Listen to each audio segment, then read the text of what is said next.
Bonjour à tous, fans de F1 et de sport automobile, on se retrouve aujourd'hui pour une toute première vidéo sur F1 Talks.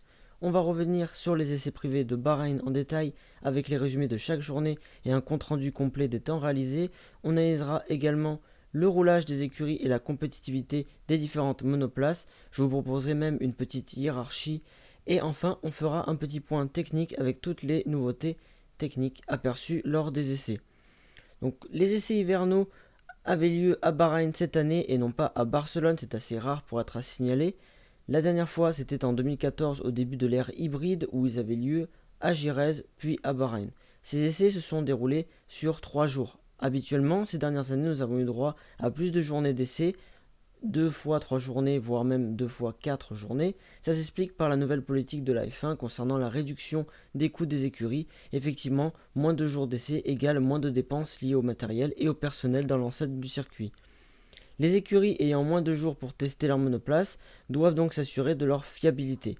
L'exigence est donc à son maximum ces dernières années, là où il y avait de la casse aux essais par le passé, ces dernières années les monoplaces sont de plus en plus fiables.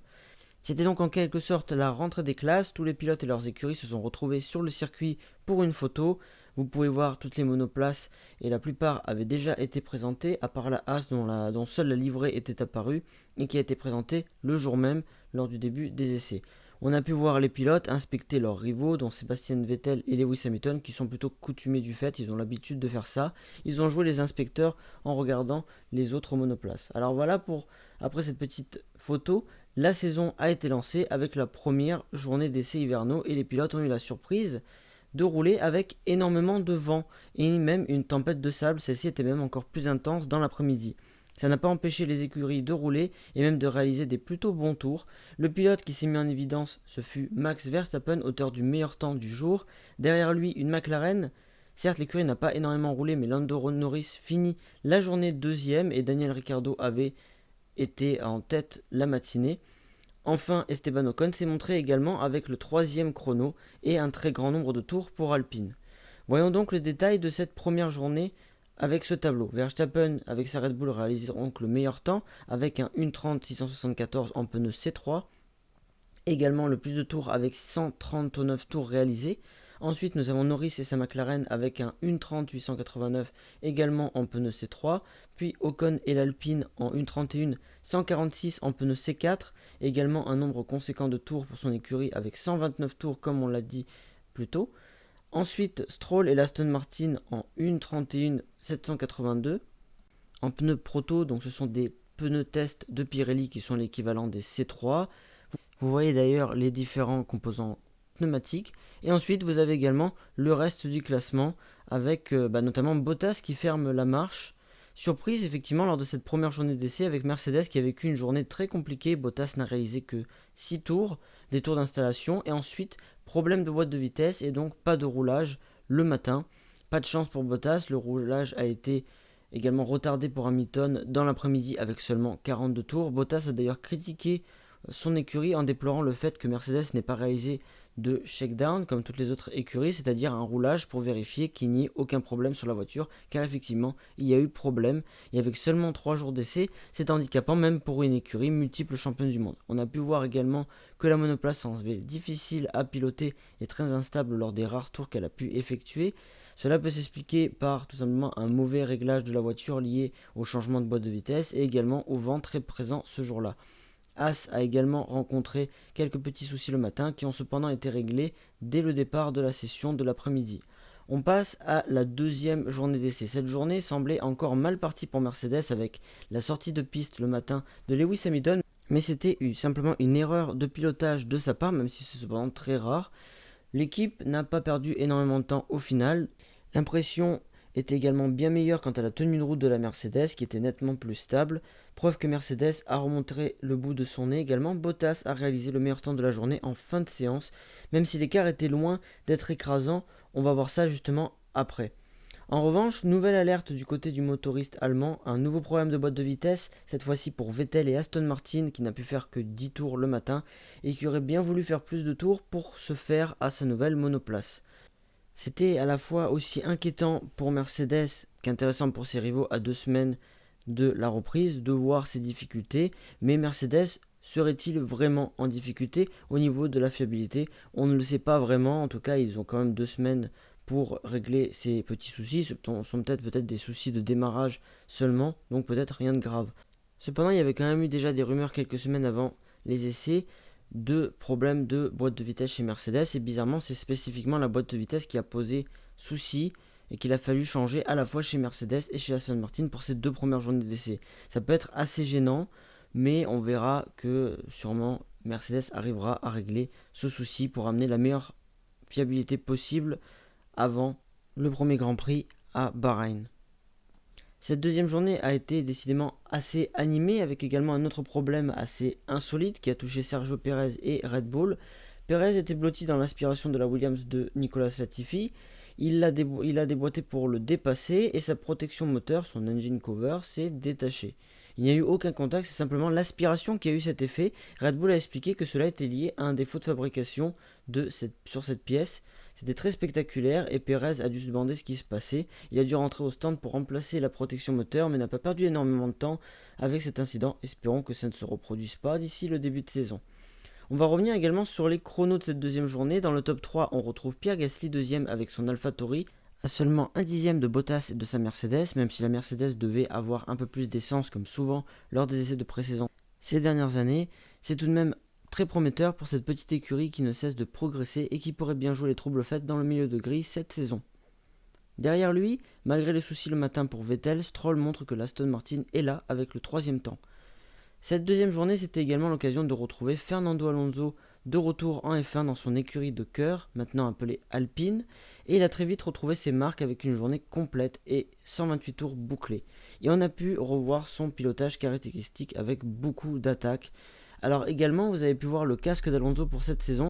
Il a décidé d'arborer un casque un peu nostalgique mais magnifique, encore plus pour les fans de Renault, qui nous rappelle bien évidemment celui de son épopée avec Renault lorsqu'il est devenu double champion du monde en 2005 et 2006. Vous pouvez voir la comparaison d'ailleurs sur l'image. Voyons donc ensemble le tableau de cette deuxième journée d'essai. Bottas termine donc en tête avec sa Mercedes en 1.30.289 en pneu C5. Ensuite, nous avons Gasly et son AlphaTauri avec un 1.30.413 en pneu C5 également. Puis Stroll et son Aston Martin en 1.30.460 là aussi en C5. Ensuite, Norris et sa McLaren en 1.30.586 en pneu C4 cette fois, un pneu un peu moins rapide que le C5. Nous avons Giovinazzi sur Alfa Romeo en 1.30.760 en pneu C5 avec aussi 125 tours.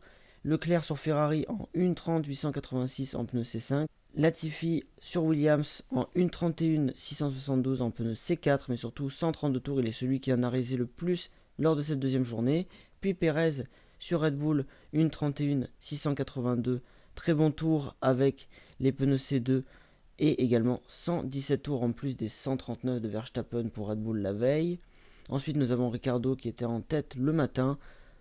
Alonso sur Alpine qui a également réalisé 128 tours comme on l'a dit, en plus des 129 d'Ocon la veille, très positif pour Alpine. Et nous avons ensuite le reste du classement, vous l'avez vu, avec Vettel qui ferme la marche, mais on a vu qu'il a rencontré des soucis le matin sur cette journée. On passe maintenant à la troisième et dernière journée d'essai. Encore une fois, meilleur temps de Max Verstappen sur sa Red Bull qui montre sa présence en tant qu'écurie capable de rivaliser avec Mercedes cette saison. Il a réalisé des relais en pneus C4 et C5 assez constants et impressionnants lors de cette dernière session d'essai en conditions de qualif. Également, le meilleur temps à signaler le matin de Sergio Pérez, ce qui prouve que Red Bull était l'écurie en forme lors de ses essais hivernaux avec une voiture qui semble incroyablement stable contrairement aux années passées où elle était plutôt nerveuse et difficile à piloter, ce qui pourrait aider Pérez cette saison d'ailleurs. Le duo de pilotes très fort et expérimenté de Verstappen et Pérez fait que l'écurie semble également mieux armée pour remporter le championnat face à Mercedes cette année. Mais attention, Mercedes de son côté semble quand même forte et cache son jeu. L'autre pilote qui s'est montré, c'est le rookie Yuki Tsunoda sur son AlphaTauri. Il a enchaîné les relais qualif en pneus C4 et C5 pour terminer au deuxième rang. Il a été particulièrement impressionnant et précis dans le pilotage de sa monoplace. Ensuite, on a pu voir que Sainz a pointé la Ferrari au troisième rang en fin de séance et Kimi Raikkonen a réalisé un surprenant quatrième temps à l'issue là aussi de simulations de qualif à peu près au même moment que Tsunoda et Verstappen. Hamilton a lui réalisé le 5e temps sur sa Mercedes, mais a également effectué un tête-à-queue étonnant avant d'entamer un tour rapide. Alors la Mercedes serait-elle plus difficile à piloter cette année? On le verra bien en début de saison. Du côté de l'écurie française Alpine, on s'est montré concentré sur le kilométrage avec 78 tours pour Alonso l'après-midi et 61 tours pour Ocon le matin.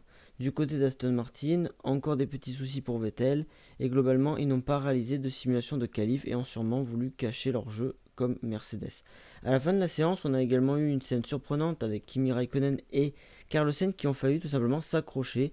Sainz plongeant à l'intérieur pour dépasser Raikkonen qui ne le voyait pas du tout venir. Les deux ont d'ailleurs continué à se bagarrer sur plusieurs virages, peut-être en vue de se préparer pour le premier Grand Prix. Mais c'était une scène quand même assez surréaliste lors d'essai en tout cas. Alors pour les résultats complets de cette troisième journée, on voit ça dans le tableau. Verstappen donc réalise le meilleur temps avec un 1.28 960 en pneu C4 devant Tsunoda et son AlphaTauri très proche avec un 1.29 0.53 mais en pneu C5, donc à prendre en compte. Puis Sainz et sa Ferrari en 1.29 611 en pneu C4. Ensuite Raikkonen et son Alfa Romeo en 1.29 766 en pneu C5 et Hamilton sur Mercedes en 1.30 0.25 également en pneu C5. Et vous voyez le reste du classement. On notera notamment le temps de Perez en 1.30 187 qui est très bon en pneu C4, mais sachant que le temps a été réalisé le matin dans des conditions bien moins idéales pour les gommes avec plus de chaleur. Vous voyez maintenant ici le détail des meilleurs secteurs. On voit que Verstappen a réalisé un meilleur deuxième secteur, un secteur assez technique et qui montre les forces de sa Red Bull, qui est réputée pour son appui dans les virages. Tsunoda sur son AlphaTauri a lui été très rapide dans le troisième secteur et a été impressionnant. Mais on va revenir sur quelque chose qui a été assez commenté. Yuki Tsunoda activait-il son DRS plus tôt que les autres pilotes lors de ses tours rapides? Et la réponse est oui. Yuki activait son DRS environ 100-150 mètres avant la ligne d'activation que vous pouvez voir au niveau de la pancarte bleue lors de ces tours rapides. C'est autorisé lors des essais hivernaux, mais ça ne le sera bien sûr pas pour un week-end de course. Je crois d'ailleurs que c'est géré électroniquement par la FIA. A titre de comparaison, vous pouvez voir Verstappen l'activer au bon endroit. Alors quel gain pour Tsunoda? Yuki durant ses tours passait la ligne à environ 294 km/h. Pour comparaison, Verstappen qui activait son DRS à la ligne d'activation était flashé à environ 284 km/h, soit 10 km/h de moins. On peut cependant également prendre en compte que la Red Bull devait avoir plus d'appui et donc moins de vitesse de pointe. Mais pour prendre une référence vitesse de pointe spécifiquement pour AlphaTauri, durant ses meilleurs tours des journées 2 et 3, Gasly passait la ligne à environ 285 km/h. Et pour prendre un autre exemple, McLaren passait la ligne à 288 km/h lors de ses runs performance. Tsunoda gagnait donc de l'ordre de 2-3 dixièmes maximum. Mais ça n'enlève bien sûr rien à la qualité de son pilotage et de l'AlphaTauri. Voilà pour cette petite explication concernant Tsunoda qui a été beaucoup discutée dans la communauté F1. On va voir maintenant le bilan de ces essais au niveau chronométrique, le bilan global.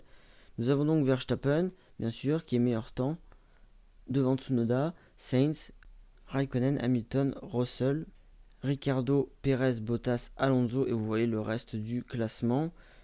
Donc Max Verstappen apparaît donc comme l'homme fort de ces essais avec le meilleur temps global, de meilleurs temps également sur 3 jours d'essai et Red Bull a impressionné avec de très bons temps et une assez bonne stabilité qui n'avait pas été vue depuis un moment chez l'écurie autrichienne. Alors est-elle la favorite pour ce début de saison?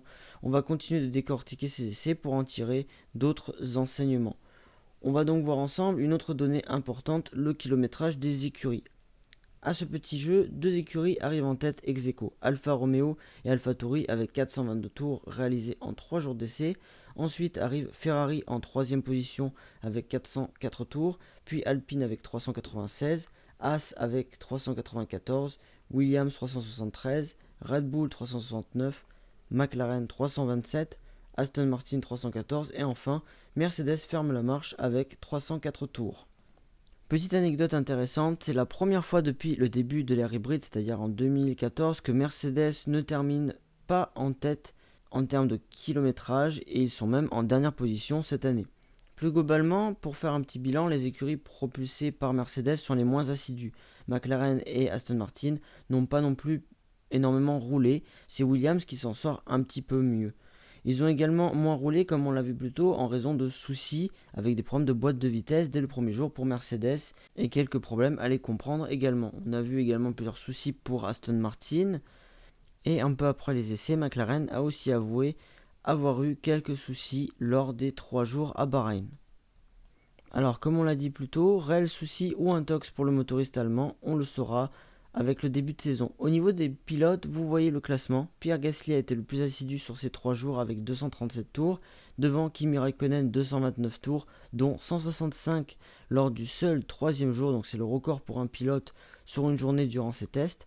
Ensuite, nous avons le débutant Nikita Mazepin avec 213 tours, puis Charles Leclerc 212, Fernando Alonso 206, Max Verstappen 203, Lance Stroll 197, Antonio Giovinazzi 193, Carlos Sainz 192 et enfin Esteban Ocon avec 190 tours. Donc on a quand même dans ce classement 2 pilotes alpines. C'est assez intéressant pour l'écurie française en termes de roulage et également de fiabilité.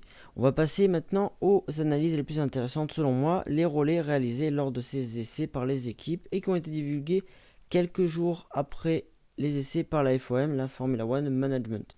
On commence par l'analyse des relais de qualif. Dans ce graphique proposé par la FOM, on peut donc voir que Red Bull serait en tête devant Mercedes et McLaren dans un mouchoir de poche à environ 5 et 6 dixièmes, 560 millièmes pour Mercedes et 590 millièmes pour McLaren.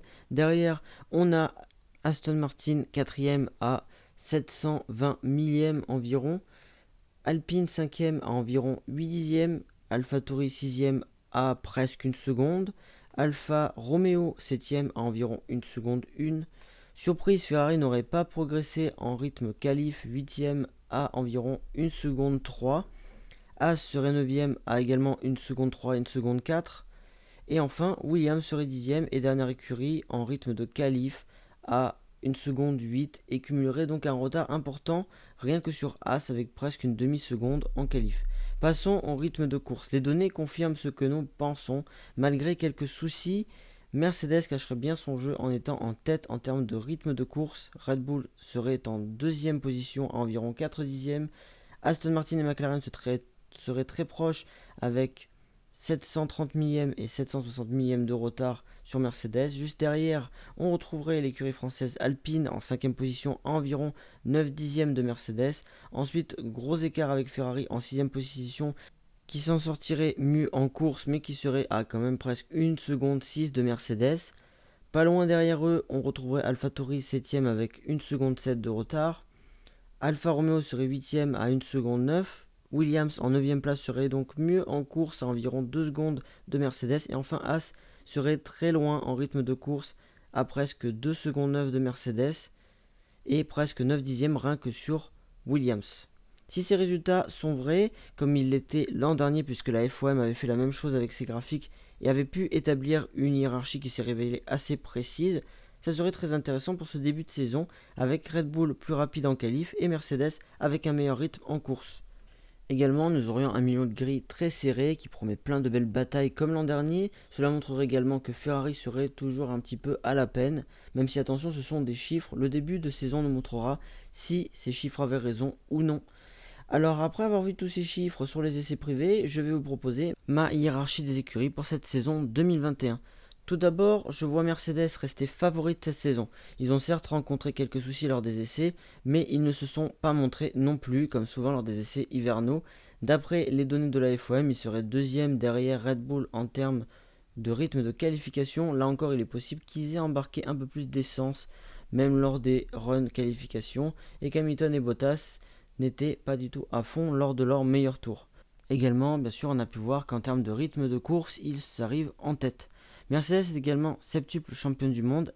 Elle est l'écurie qui rafle tout depuis 2014, du coup, elle ne peut que partir favorite pour cette saison. Cependant, cette année pourra être celle où elle devra le plus batailler pour l'emporter. Car en 2e position, nous avons Red Bull, plus armé que jamais pour battre Mercedes cette saison. Ils ont fait forte impression lors de ces essais de pré-saison. Je vois bien cette saison Red Bull être plus proche de Mercedes et se battre pour les titres à la fois pilote et constructeur. Cette saison, l'écurie possède dans ses rangs 2 pilotes expérimentés et parmi les plus rapides du plateau qui forment une équipe très solide avec Max Verstappen et Sergio Perez. Si Max semble être le numéro 1 chez Red Bull, les dirigeants de l'écurie semblent laisser leur chance aux 2 pilotes, notamment Helmut Marko qui a été impressionné par l'adaptation très rapide de Sergio qu'il voit performer dès le début de saison. En effet, lors des relais de course, Max et Checo ont réalisé des temps aussi solides que similaires et proches. Les pilotes Red Bull pourraient donc être des adversaires redoutables pour l'écurie Mercedes. Alors concernant Red Bull, également ce qui m'a étonné lors de ces essais, c'est la stabilité de la voiture. Elle s'insérait dans les virages très facilement alors que ces dernières saisons, elle était plutôt nerveuse et assez imprévisible, mais elle convenait et correspondait bien à Max Verstappen.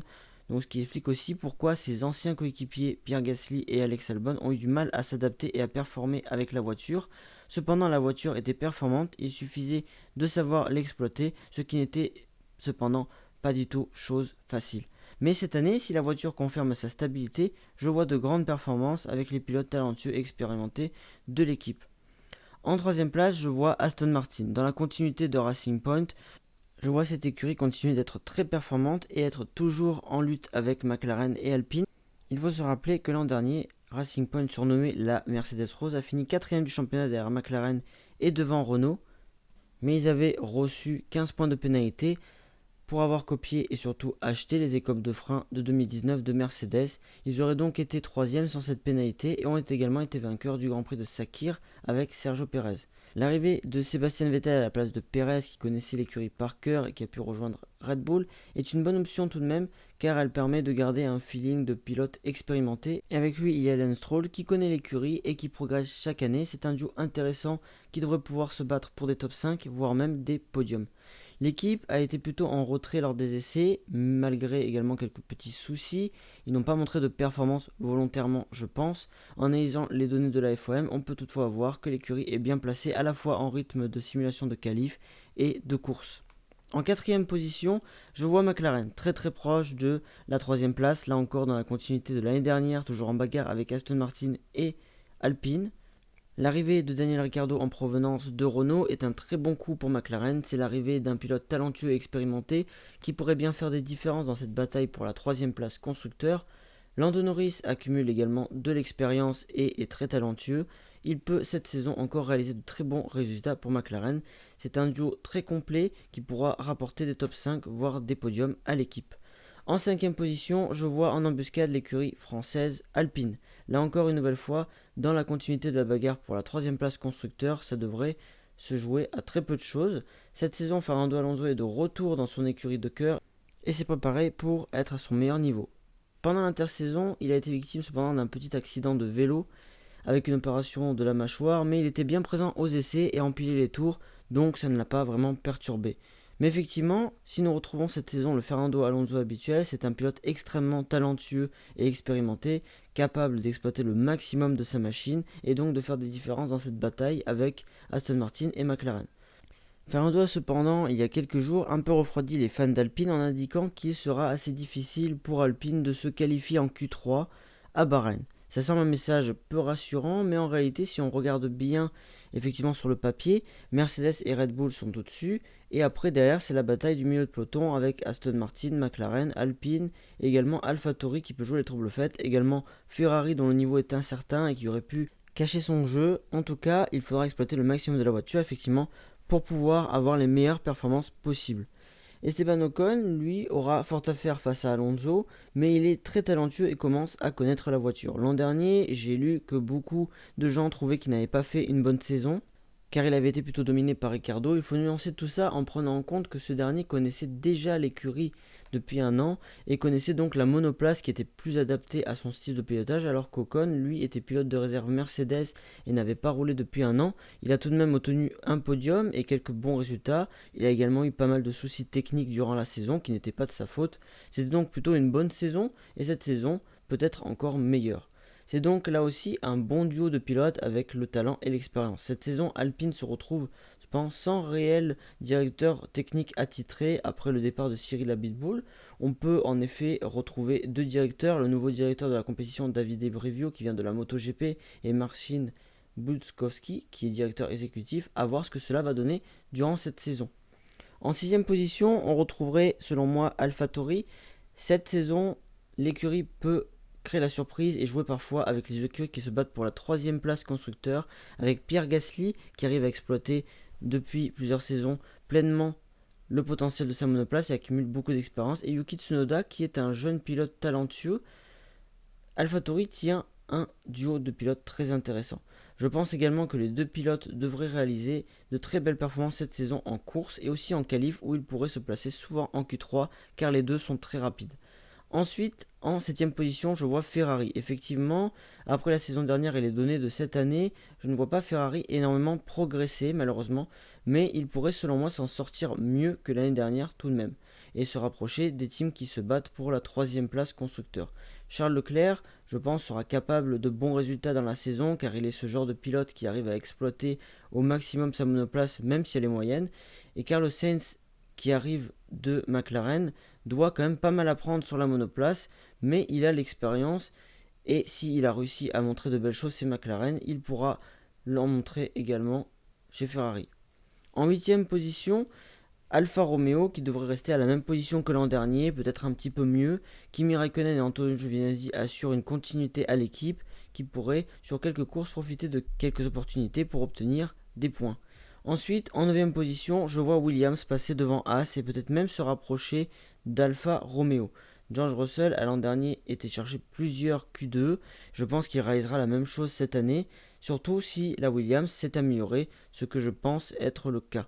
Ça ferait plaisir également de voir l'écurie marquer des points à nouveau. Enfin, en dernière position, nous devrions retrouver Haas. La saison dernière était très difficile pour l'écurie et la voiture n'a pas évolué de la saison. Cette saison s'annonce être la même. La Haas ne semble pas être très rapide lors des essais et les données de la FOM l'ont confirmé. Je pense que l'écurie Haas devrait être la lanterne rouge du peloton. Dommage pour ces deux débutants, Mick Schumacher et Nikita Mazepin. En parlant des pilotes, Mick Schumacher est champion F2 et bien sûr le fils de Michael Schumacher. Il pourrait montrer de belles choses, surtout si Haas n'est pas si loin du compte au final, mais c'est loin d'être gagné. En revanche, pour Nikita Mazepin, il est surtout là grâce à son père qui a quasiment racheté l'écurie. Il a certes eu quelques bons résultats, notamment en F2, mais il est surtout connu pour ses dérapages et ses défenses dangereuses. Espérons qu'il se calme et donne une bonne image en arrivant en Formule 1. Donc voilà pour cette hiérarchie que je vous propose. Alors qu'en pensez-vous? Dites-moi tout en commentaire. On passe maintenant aux nouveautés techniques aperçues lors de ces essais. Effectivement, les changements réglementaires visant à réduire l'appui des F1 sont le principal défi auquel les écuries ont dû faire face cet hiver. L'objectif des écuries est récupérer par d'autres moyens cet appui perdu. Et on va voir ensemble quelques solutions trouvées par différentes écuries. Tout d'abord, nous avons pu apercevoir quelque chose de particulier sur l'Alpine. Effectivement, lors de ces essais, on a pu apercevoir cette sorte de cheminée à l'arrière de l'Alpine. Pour les fans de F1 qui suivent la discipline depuis un moment, vous vous êtes peut-être souvenu de la fameuse cheminée de la Ligier de 1976. Cependant, bon, elle était nettement quand même plus impressionnante à cette époque.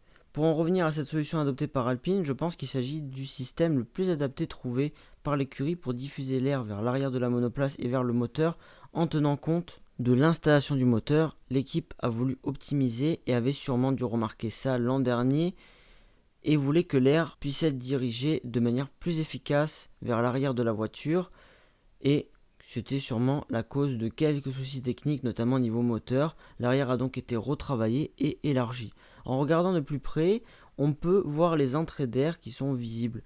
Et ils ont également été retravaillés, bien sûr, pour sûrement optimiser la diffusion de l'air. On passe à l'élément technique suivant, le diffuseur de McLaren. Celui-ci est très ingénieux car effectivement, il y a une réglementation liée au diffuseur, mais McLaren a parfaitement réussi à la contourner. Les aérodynamiciens de l'écurie ont prolongé la transition du fond plat afin de créer ces listons que vous voyez avec les flèches sur la photo. Donc ces listons sont en position plus basse que ce qui devrait être possible. Ces listons sont courbés à la fois vers le haut et vers l'extérieur au fur et à mesure qu'ils rejoignent la partie supérieure du diffuseur. L'extension du fond plat est très claire si l'on compare ce concept au concept qu'utilisait McLaren la saison dernière. Cette solution contraste également avec celle des autres écuries pour lesquelles la hauteur des listons verticaux est uniforme sur l'ensemble du diffuseur, comme on peut le voir ici sur la Red Bull. L'idée de McLaren sera certainement évaluée par la concurrence afin de voir s'il y a beaucoup de performances à en extraire, mais avec seulement 3 journées d'essai hivernaux et à peine 2 semaines qui sépare ces essais du premier Grand Prix de la saison, il est peu probable de voir des écuries capables de copier rapidement ce concept. Si ce système procure réellement un avantage intéressant, il faudra un certain temps avant de voir d'autres monoplaces s'en doter. On va voir une des nouveautés apportées par Mercedes. Mercedes de son côté a travaillé sur son fond plat. Vous voyez ici qu'il est très travaillé et composé de vaguelettes afin de diriger l'air efficacement vers l'arrière de la monoplace. Voilà donc une belle solution trouvée par l'écurie champion du monde. L'année dernière c'était le DAS. Toutes les saisons, il retrouve une solution assez intéressante pendant les essais. On continue avec les sidepods d'Aston Martin, c'est-à-dire les pontons. Vous pouvez voir ici la différence avec la Racing Point de l'an dernier. Ils ont été modifiés et travaillés pour bien sûr améliorer la diffusion de l'air. Donc également dans ces essais, on a pu voir une comparaison entre les fonds plats de l'AlphaTauri et de l'Aston Martin. On peut voir que l'Aston est nettement plus collé au sol et dispose du coup de plus d'appui. Donc pas mal de travail également du côté d'Aston Martin. Maintenant, penchons-nous sur Red Bull. L'écurie a travaillé sur sa suspension et s'est inspiré de la suspension de la Mercedes de l'an dernier. Ils se sont donc inspirés d'une très bonne équipe, bien sûr. On va voir ça en détail. Donc en jaune clair, vous voyez le triangle supérieur de suspension. En vert clair, le triangle inférieur. En orange, l'arbre de transmission. Et on peut conclure que Red Bull utilise une pull rod suspension, c'est-à-dire une suspension à tirette qu'on peut voir en rouge et qui est donc différente de la plupart des autres écuries. Donc à part Mercedes, je pense que ce sont les deux seules écuries qui utilisent ce type de suspension. Donc voilà, d'habitude les autres suspensions ce sont des suspensions à tige de poussée. Red Bull a donc voulu se différencier totalement des autres écuries pour rechercher de la performance. Donc voilà pour cette partie technique. On va maintenant rapidement voir les safety cars pour cette saison. Effectivement, de nouvelles voitures de sécurité et médicales ont été révélées par la FIA en marge des essais. Il s'agit de deux Aston Martin qui plaisent à beaucoup de fans et qui sont effectivement magnifiques. En plus des Aston Martin, les Mercedes sont toujours de la partie, mais ils disposent pour cette saison d'une nouvelle livrée rouge. Pour finir, on va vous faire un petit récap avant le début de la saison. Sur ce petit tableau créé par le compte Twitter Orupteur, allez voir d'ailleurs leur compte, ce sont de véritables fans de F1 qui partagent plein d'infos intéressantes sur la F1. Vous voyez les différentes écuries, les monoplaces, les pilotes ainsi que leurs casques pour cette saison. On peut voir également sur ce tableau les différentes pneumatiques disponibles et plus intéressant leur fenêtre de température idéale. C'est plutôt de la technique donc c'est assez intéressant. Nous avons également les différents rendez-vous de la saison et les horaires de chaque Grand Prix.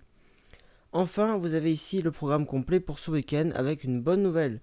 Pour les fans de F1, le Grand Prix de Bahreïn sera suivi dimanche en clair sur Canal+ à partir de 17h. Voilà donc pour cette vidéo très complète sur les essais privés de Bahreïn et également un petit guide avant de débuter la saison de F1 2021. J'espère qu'elle vous aura plu. Si c'est le cas, n'hésitez pas à la liker, à la partager et à vous abonner à la chaîne ainsi que d'activer la cloche de notification pour recevoir les prochaines vidéos. Le premier rendez-vous de la saison arrive très bientôt dès ce week-end. J'espère que vous êtes aussi impatients que moi pour ce début de saison. On se retrouve dès vendredi pour un résumé des premiers essais de la saison. Sur ce, merci d'avoir suivi la vidéo et on se retrouve très vite pour parler F1 sur F1 Talks.